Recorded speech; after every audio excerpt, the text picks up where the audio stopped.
మన ఆత్మీయులకి, మన అభిమానులకి అందరికీ కూడా నూతన సంవత్సర శుభాకాంక్షలు. రేపు ఉగాది నాడు ఉదయం లేచి తలస్నానం చేసి వేప ప్రసాదం చేస్తారు. ఈరోజు ముఖ్యంగా దాన్ని బెల్లము, చింతపండు, అరటిపండు, మామిడికాయ, కొబ్బరి ముక్కలు ఇవన్నీ కూడా వేసి కలిపి దేవుడికి నివేదన చేసి అప్పుడు మన వాళ్ళందరికీ కూడా పెట్టాలి. తప్పనిసరిగా ఈ వేప ప్రసాదం తిన్న తర్వాతే పలహారాలు అవి కూడా చేయాలి. అలా చేస్తే బాగుంటుంది.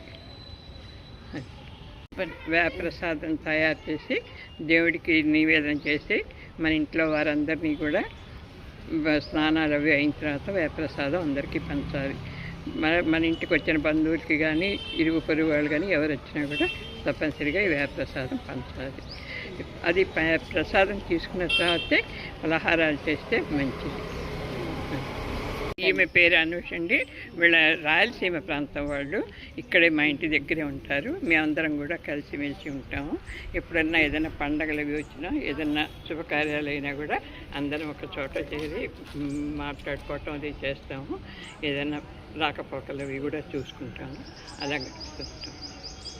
నమస్తే. నూతన సంవత్సర శుభాకాంక్షలు. అందరికీ ఉగాది శుభాకాంక్షలు.